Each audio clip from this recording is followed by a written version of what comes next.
Salut à tous! Le Brent se négocie aujourd'hui à 104 $ le baril. Ce chiffre n'est pas apparu au hasard. Il est là parce que l'Iran a frappé simultanément le Qatar, les Émirats arabes unis et le Koweït le 10 mai. Il est là parce que le porte-parole de la Commission de sécurité nationale du Parlement iranien a publié sur les réseaux sociaux que notre retenue est terminée à compter d'aujourd'hui. Il est là parce que Trump a publié sur Truth Social que la réponse de l'Iran au cessez-le-feu était totalement inacceptable parce que le détroit d'Ormuz reste effectivement fermé, parce que le formulaire en 40 questions de l'autorité du détroit du Golfe Persique reste le document que chaque capitaine de navire doit remplir avant de traverser la voie maritime énergétique la plus critique du monde. Et parce que le sommet de Beijing, qui devait produire la résolution capable de rouvrir cette voie maritime, est dans 3 jours et n'offre aucune garantie de résultat. Apparemment, dans la gestion de crise à la manière de Trump, un point de passage énergétique mondial devient moins terrifiant dès qu'il est compressé dans une publication sur les réseaux sociaux. Mais voici ce qui fait de ce moment la configuration de trading la plus importante de 2026 et celle vers laquelle le cadre d'analyse du professeur Jiang Shueqin converge depuis le 28 février. Le prix du pétrole à 104 $ n'est pas le plafond de ce mouvement. Selon JP Morgan, le pétrole pourrait grimper à 120 ou 130 $ le baril si la perturbation à Hormuz dure plus longtemps que ce que les marchés modélisent actuellement. Selon la Banque mondiale, le Brent pourrait atteindre une moyenne aussi élevée que 115 $ en 2026 si les installations pétrolières et gazières critiques subissent davantage de dommages et si les volumes d'exportation mettent du temps à se rétablir. Selon l'EIA, le Brent devrait culminer à 115 $ au deuxième trimestre de 2026. 3 des institutions de prévision énergétique les plus influentes de la planète pointent vers la même destination, 115 à 130 $. Et l'Iran vient de dire que sa retenue est terminée. La transaction n'est pas derrière vous, elle est devant vous. La machine de communication pro-Trump peut être les slogans sur la force, mais les marchés pétroliers ont cette mauvaise habitude de demander de la logistique, de la capacité et des barils. La plupart des gens qui regardent le pétrole à 104 $ se demandent s'il faut acheter maintenant ou attendre un repli. Ce cadrage est trop étroit. La vraie question n'est pas de savoir s'il faut avoir une exposition à l'énergie. La vraie question est de savoir quel type d'exposition à l'énergie, la matière première physique au moyen de contrats à terme et de FNB, les actions énergétiques individuelles ou les grandes pétrolières intégrées européennes qui affichent des profits de trading record précisément à cause de la volatilité créée par ce conflit. Chacun de ces instruments réagit différemment aux catalyseurs précis qui tirent le prix du pétrole. Et comprendre ces différences est la base pour négocier cette configuration de manière rentable plutôt que réactive. Le choc d'offres produit par ce conflit est le fait fondamental, le plus important pour chaque transaction énergétique en 2026 et celui que la plupart des analyses destinées aux investisseurs individuels sous-estiment par rapport à ce que montrent les données institutionnelles. L'AIE a rapporté que l'offre mondiale de pétrole avait chuté de 1 million de barils par jour pour atteindre 97 millions de barils par jour en mars, avec la poursuite des attaques contre les infrastructures énergétiques au Moyen-Orient et les restrictions continues sur les mouvements de pétroliers dans le détroit d'Ormuz, menant à la plus grande perturbation de l'histoire enregistrée. C'est le genre de chiffre qu'aucune performance au pupitre ne peut faire disparaître, peu importe le nombre de fois où le mot historique est recyclé. La plus grande perturbation de l'histoire enregistrée, 10. 1 million de barils par jour retirés simultanément de l'offre mondiale. Pour mettre ce chiffre en contexte, toute la production pétrolière de la Russie avant la guerre en Ukraine était d'environ 10 millions de barils par jour. La guerre avec l'Iran a retiré l'équivalent de toute la production pétrolière de la Russie des marchés mondiaux en un seul mois. La réduction initiale de l'offre mondiale de pétrole était d'environ 10 millions de barils par jour, déclenchant le plus grand choc d'offre pétrolière jamais enregistré, selon la Banque mondiale. Même après avoir reculé par rapport à leur récent sommet, les prix du Brent restaient à la mi-avril plus de 50% au-dessus de leur niveau du début de l'année. C'est ici que la version meeting électoral de l'économie se heurte à la version du monde physique, où les pétroliers ne bougent pas simplement parce que quelqu'un a déclaré victoire devant un micro. Les chocs d'offres de cette ampleur ne se résorbent pas rapidement. Les dommages aux usines de gaz naturel liquéfié du Qatar, les dommages aux pipelines dans le Golfe, les perturbations des routes maritimes des pétroliers, tout cela prend des trimestres, pas des semaines, à régler, même après la mise en place officielle d'un cessez-le-feu. Le IA a indiqué que les goulots d'étranglement dans les chaînes d'approvisionnement, les dommages aux infrastructures et les arrêts de production persistants maintiendraient le marché sous tension, ancrant probablement le Brent dans une fourchette de 4,20 à 4,20 $, plutôt qu'un retour complet au niveau d'avant-crise, même dans le scénario le plus optimiste. Et le scénario le plus optimiste, celui où le sommet de Beijing produit une percée et où Hormuz commence à rouvrir dans un délai de 30 jours, n'est pas le scénario de base soutenu par les preuves opérationnelles. Même l'élément de langage pro-Trump, le mieux poli, ne peut pas réparer un pipeline endommagé plus vite que ne le permettent les équipes d'ingénierie, les permis, les assurances et la physique. Les données de performance du secteur énergétique au premier trimestre de 2026 sont le chiffre que chaque investisseur doit comprendre pleinement parce qu'elles montrent ce qui arrive aux actions énergétiques lorsque le pétrole demeure structurellement élevé pendant une période prolongée. L'Energy Select Sector SPDR, le XLE, a gagné 37,02% au premier trimestre 2026. Le SP500 a reculé de 4, 63% sur la même période. L'énergie a surperformé le marché au sens large de plus de 40 points de pourcentage en un seul trimestre. Et au sein du secteur énergétique, la divergence a été encore plus spectaculaire. APA Corporation a généré un rendement de 73, 50 et 1% au premier trimestre. Texas Pacific Land Corporation a affiché un rendement de 65, 23%.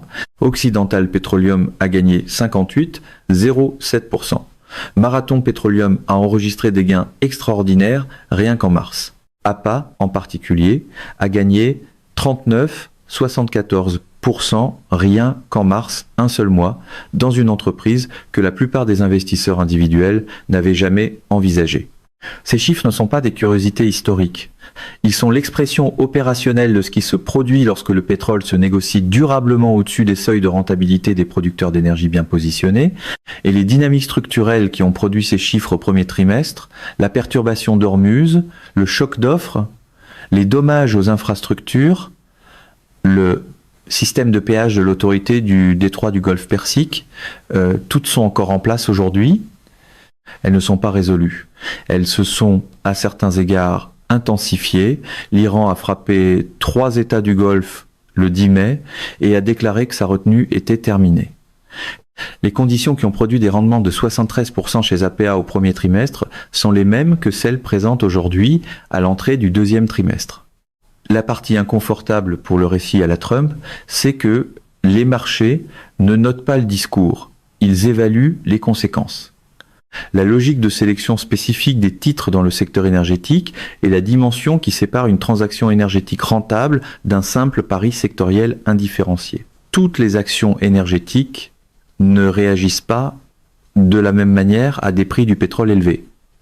Les entreprises qui profitent le plus directement du prix du Brent structurellement élevé, celles dont les modèles d'affaires créent le levier opérationnel maximal face au prix de la matière première, sont celles qui produisent les rendements extraordinaires du premier trimestre et celles que le scénario haussier du deuxième trimestre soutient le plus directement. ExxonMobil se négocie autour de 155 $, à portée de son sommet historique de 156,93 $.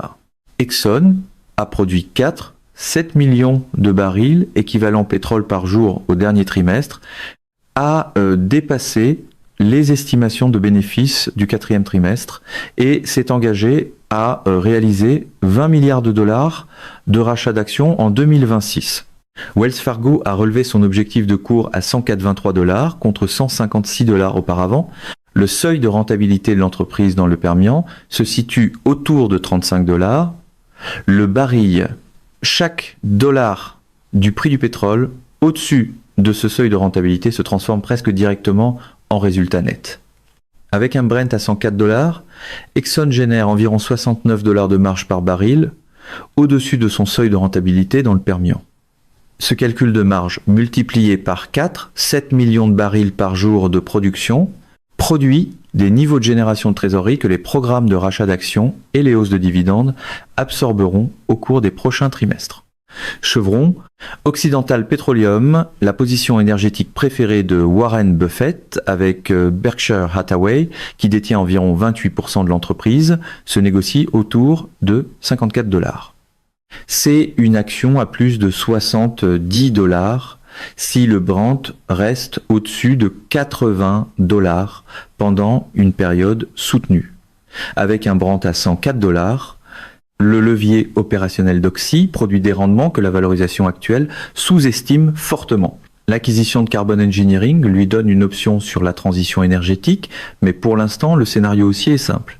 Oxy est fortement sous-évalué par rapport à l'environnement de prix du pétrole dans lequel elle évolue. Malgré tout le bruit autour du fait de gagner, le bilan continue de faire le travail plus discret et plus brutal, de décider qui en profite réellement.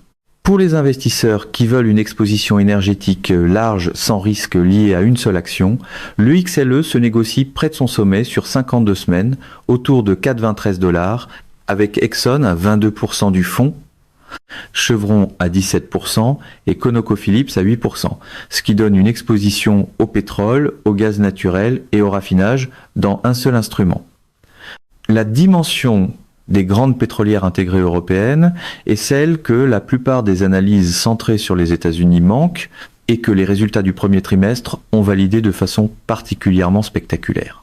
Pendant les périodes de forte volatilité, comme la guerre avec l'Iran, les sociétés pétrolières intégrées européennes en profitent davantage que les sociétés américaines parce qu'elles peuvent exploiter les occasions de trading en plus des prix élevés des matières premières. BP a été relevé à surperformance chez RBC Capital et à achat chez Argus aujourd'hui, en citant précisément la combinaison de prix solides des matières premières, de récents succès d'exploration et d'une nouvelle direction comme une occasion de restaurer la confiance des investisseurs. Shell et Total Energy ont toutes deux publié des profits supérieurs aux attentes au premier trimestre, en soulignant des résultats de trading robustes provenant de leurs pupitres spécialisés dans le pétrole. BP compte plus de 2000 personnes qui servent 12 000 clients dans plus de 140 pays grâce à son activité de trading. Pendant la période de volatilité extrême à Hormuz en mars, le pupitre de trading de BP a produit des rendements qu'aucune entreprise purement productrice ne pouvait égaler, parce que la volatilité elle-même constitue l'occasion de trading. Les dislocations de prix du pétrole créées par la perturbation d'Hormuz, l'écart entre le brut iranien disponible par les canaux de la flotte obscure et la référence Brent, les différentiels de prix régionaux créés par les changements de route des pétroliers. Tout cela représente des occasions d'arbitrage pour un pupitre de trading sophistiqué qu'une entreprise uniquement axée sur la production ne peut pas capter. Les grandes pétrolières intégrées européennes ne sont pas seulement des producteurs de pétrole dans cet environnement, ce sont des négociants de volatilité avec une base de production et la volatilité est exactement ce que la guerre avec l'Iran est en train de livrer. C'est la partie qu'un slogan de salle de presse ne peut pas facilement emballer. La volatilité n'est pas seulement une crise, c'est aussi un modèle d'affaires pour ceux qui comprennent la plomberie du système. La décision entre le pétrole brut et les actions énergétiques est celle que l'analyse institutionnelle aborde le plus directement et qui mérite un traitement précis parce que la réponse dépend du scénario précis qui est négocié. Une exposition directe au pétrole brut par des contrats à terme ou des FNB de matières premières capte l'ensemble du mouvement du prix de la matière première avec une sensibilité maximale. Si le Brent passe de 104 à 130, une position directe sur le brut capte l'ensemble de ce mouvement de 25%. Mais les contrats à terme sur le brut exigent une gestion active, entraînent des coûts de roulement et imposent des exigences de marge qui les rendent inadaptés à de nombreux investisseurs. Les actions énergétiques offrent une exposition à la matière première avec un levier opérationnel, un rendement et la capacité des équipes de direction à créer de la valeur par la discipline du capital. La relation entre les prix du brut et les actions énergétiques n'est pas linéaire. Durant les hausses de prix les plus brusques, le brut a tendance à surperformer les actions énergétiques parce que les marchés boursiers actualisent la durabilité de la flambée. Durant les périodes prolongées de prix élevés, les actions énergétiques tendent à surperformer le brut parce que la génération de flux de trésorerie à des prix élevés se compose au moyen des rachats d'actions, des dividendes et de la réduction de la dette, ce qui crée une valeur boursière au-delà du prix de la matière première elle-même. Les données du premier trimestre de 2026 confirment ce schéma. Le XLE a gagné 37%, tandis que le Brent a progressé d'environ 50% par rapport à son niveau d'avant-guerre. Dans la phase de flambée la plus aiguë, le brut a surperformé. Dans la phase de prix durablement élevé que représente le deuxième trimestre, les actions énergétiques possèdent l'avantage structurel. Le caractère binaire du sommet de Beijing est le catalyseur à court terme le plus important pour la transaction pétrolière et celui que chaque investisseur en énergie doit comprendre précisément avant le début du sommet le 14 mai. Le sommet produit l'un des 3 résultats possibles pour le marché pétrolier. Un résultat de percée dans lequel la Chine réussit à négocier un cadre que l'Iran accepte comme base pour la réouverture d'Ormuz serait initialement baissier pour le pétrole. Le Brent reculerait probablement de 104 $ vers la fourchette de 80 à 90 $ à mesure que les marchés intégreraient la perspective d'un rétablissement de l'offre. C'est ce rare moment où le marché attend de la diplomatie et non une autre évaluation de performance à la façon Trump sur qui avait l'air le plus dur à la caméra.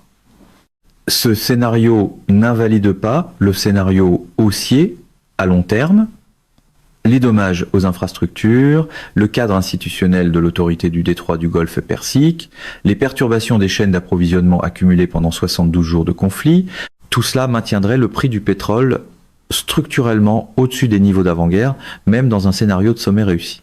Mais la réaction initiale à une véritable percée serait un repli qui créerait une occasion d'achat plutôt qu'un signal de vente.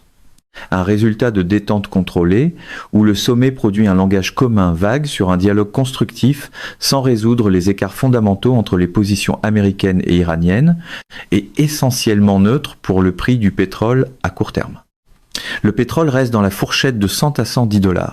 La situation en Hormuz se poursuit comme une guerre de l'ombre avec des phases périodiques d'escalade et de désescalade. Et l'environnement de prix durablement élevé qui profite aux actions énergétiques se poursuit au deuxième trimestre, sans la flambée spectaculaire qu'une escalade complète produirait.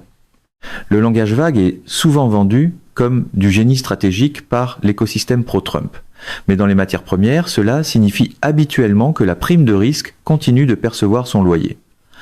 C'est le résultat le plus probable du sommet, selon l'analyse de Brookings, l'évaluation du CSIS et l'écart fondamental entre les positions de négociation américaines et iraniennes, que Trump a décrit comme totalement inacceptable ce matin, un résultat d'escalade, où le sommet échoue complètement, où l'Iran donne suite à sa déclaration selon laquelle sa retenue est terminée, et où la situation à Hormuz entre dans une nouvelle phase de confrontation militaire active, serait extrêmement haussier pour le pétrole. JP Morgan a indiqué que le pétrole pourrait grimper à 120 ou 130 $ dans ce scénario. La Banque mondiale a indiqué que le Brent pourrait atteindre une moyenne aussi élevée que 115 $ dans le scénario, où des installations pétrolières et gazières critiques subissent davantage de dommages. C'est le scénario vers lequel pointe le plus directement la combinaison du rejet totalement inacceptable de Trump et de la déclaration iranienne selon laquelle la retenue est terminée, si le sommet de Beijing ne produit aucun mécanisme de rapprochement. Le problème quand on déclare que tout est totalement inacceptable, c'est que le marché finit par demander quel est exactement le plan acceptable. La dimension de gestion du risque dans la transaction pétrolière est celle qui sépare le trading discipliné et rentable de la spéculation réactive et celle que le cadre d'analyse du professeur Jiang Shueqin exige de formuler avec précision. Le scénario haussier du pétrole est réel et bien soutenu par les données institutionnelles, mais les risques qui pèsent sur ce scénario sont également réels et doivent être compris avant toute prise de position. Le risque le plus immédiat est une percée surprise au sommet de Beijing que les marchés n'ont pas entièrement intégré.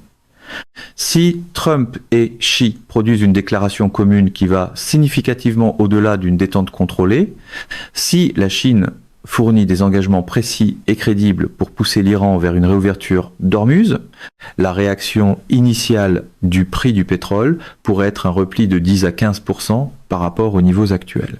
Un dimensionnement des positions qui tient compte de cette possibilité, non pas avec une prudence excessive, mais avec la compréhension que la première réaction à une nouvelle positive est la vente par les traders qui sont acheteurs de la prime de risque, constitue la base de la gestion de cette transaction pendant le sommet. C'est là que le contrôle du risque compte davantage que la certitude théâtrale, parce que les portefeuilles ne reçoivent pas d'applaudissements pour avoir eu l'air confiant. Le deuxième risque est l'augmentation de l'offre hors Moyen-Orient. Les pays de l'OPEP, plus situés à l'extérieur du Golfe, et les producteurs américains de pétrole de schiste qui réagissent aux prix élevés, pourraient augmenter leur production d'une manière qui compense partiellement le choc d'offres. Le calendrier de cette réponse se mesure en trimestres, pas en semaines, mais c'est un vent contraire réel à moyen terme pour les scénarios de prix du pétrole les plus extrêmes. Le troisième risque est la destruction de la demande. L'AIE a rapporté que la demande de pétrole devrait se contracter de 80 000 barils par jour en 2026, alors que la guerre avec l'Iran bouleverse les perspectives mondiales, avec une baisse prévue de 1,5 million de barils par jour au deuxième trimestre de 2026, la plus forte depuis que la pandémie a fait chuter la consommation de carburant. Les prix élevés du pétrole réduisent la demande. Cette réduction de la demande compense partiellement le choc d'offres qui pousse les prix à la hausse. L'effet net sur le prix du pétrole dépend de la force qui domine dans un trimestre donné. Peu importe avec quelle intensité le message politique insiste sur le contrôle, les consommateurs répondent toujours au prix, pas à la posture. Il existe 3 scénarios de trading précis et 3 approches de positionnement que chacun exige d'un point de vue analytique. Le premier scénario est celui de la détente contrôlée que Brookings et ING identifient tous deux comme le résultat le plus probable du sommet. Dans ce scénario, le sommet de Beijing produit un langage constructif vague sans résoudre l'écart fondamental entre les États-Unis et l'Iran. Le pétrole reste dans la fourchette de 100 à 100 $10 jusqu'en juin. L'environnement de prix durablement élevé profite davantage aux actions énergétiques qu'aux positions directes sur la matière première. Le XLE, Exxon, Chevron et Oxy-Grec sont les instruments qui captent ce scénario le plus efficacement parce que leur levier opérationnel à des prix élevés, composés par les rachats d'actions et les dividendes, crée une valeur boursière qui dépasse l'appréciation du prix de la matière première. Les grandes pétrolières intégrées européennes, BP et Shell en particulier, profitent des primes de volatilité continues de leur pupitre de trading produites par l'incertitude persistante à Hormuz. Dans ce scénario, la position optimale est une exposition diversifiée aux actions énergétiques, surpondérée vers les entreprises ayant de faibles seuils de rentabilité et un fort levier opérationnel sur le prix de la matière première, avec un horizon mesuré en trimestre plutôt qu'en semaine. Le deuxième scénario est celui de l'escalade, que la déclaration iranienne selon laquelle sa retenue est terminée indique le plus directement si le sommet de Beijing ne produit aucun mécanisme de rapprochement. Dans ce scénario, le pétrole passe de 104 $ vers 120 à 130 $, comme JP Morgan l'a modélisé dans son scénario le plus défavorable. Une exposition directe au brut par des contrats à terme ou des FNB de matières premières capte ce mouvement le plus complètement, parce que les marchés boursiers actualiseront partiellement la durabilité de la flambée à court terme. Les entreprises qui profitent le plus de ce scénario sont celles qui disposent du levier opérationnel le plus élevé face au prix de la matière première, APA, Oxy-Grec, et les entreprises pures d'exploration et de production, plutôt que les grandes intégrées dont les activités de raffinage et de chimie offrent une certaine couverture naturelle contre le prix de la matière première. Dans ce scénario, le dimensionnement des positions doit tenir compte de la volatilité élevée qu'une véritable escalade produit dans les deux directions. Les contrats à terme sur le brut peuvent bouger de 10 à 15% en une seule séance lors d'un véritable événement d'escalade. C'est pas le genre de volatilité qui respecte l'image politique, elle respecte l'exposition, le levier et le timing. Le troisième scénario est celui de la percée, que les marchés ont le plus complètement sous-estimé, parce que les preuves opérationnelles des 72 derniers jours en font le résultat le moins probable à court terme. Dans ce scénario, le sommet produit un véritable cadre. Hormuz commence à rouvrir dans un délai de 30 jours. Le pétrole recule de 104 $ vers la fourchette de 4,25 à 4,20 $ à mesure que la prime de risque se dégonfle. Ce scénario n'est pas baissier pour les actions énergétiques à moyen terme, parce que les dommages aux infrastructures, les perturbations des chaînes d'approvisionnement et le cadre institutionnel de l'autorité du détroit du Golfe Persique maintiennent tous le marché pétrolier structurellement plus serré qu'avant la guerre. Mais la réaction initiale serait un repli qui créerait le meilleur point d'entrée pour des positions à long terme dans les actions énergétiques. Dans ce scénario, la réponse optimale est la patience.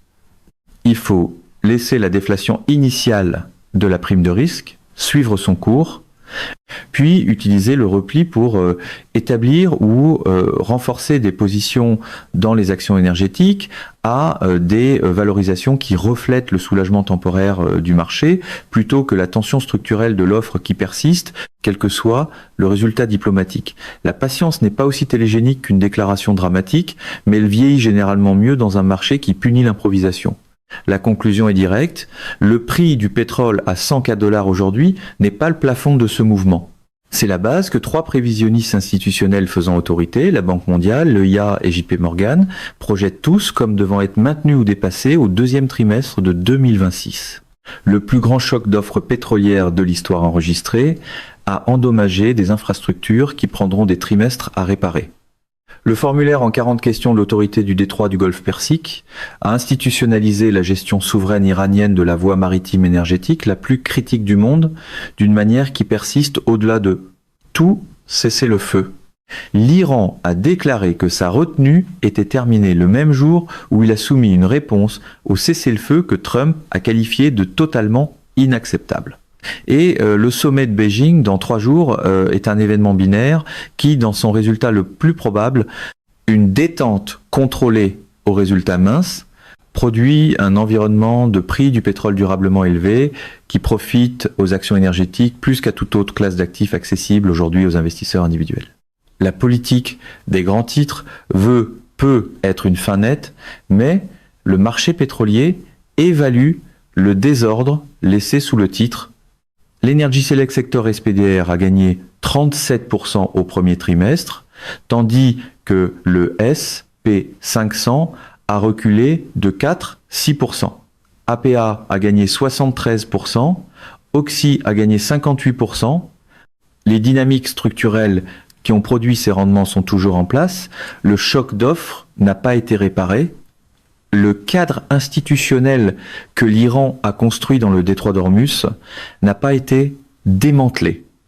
Et la déclaration selon laquelle la retenue est terminée indique que la probabilité d'une intensification de ces dynamiques est plus élevée aujourd'hui qu'elle ne l'était il y a une semaine. Ce contenu est fourni uniquement à des fins éducatives et analytiques.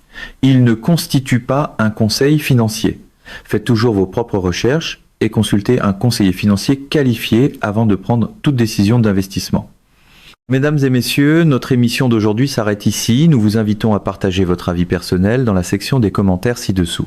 Pouvoir, vérité vous salue et vous donne rendez-vous très bientôt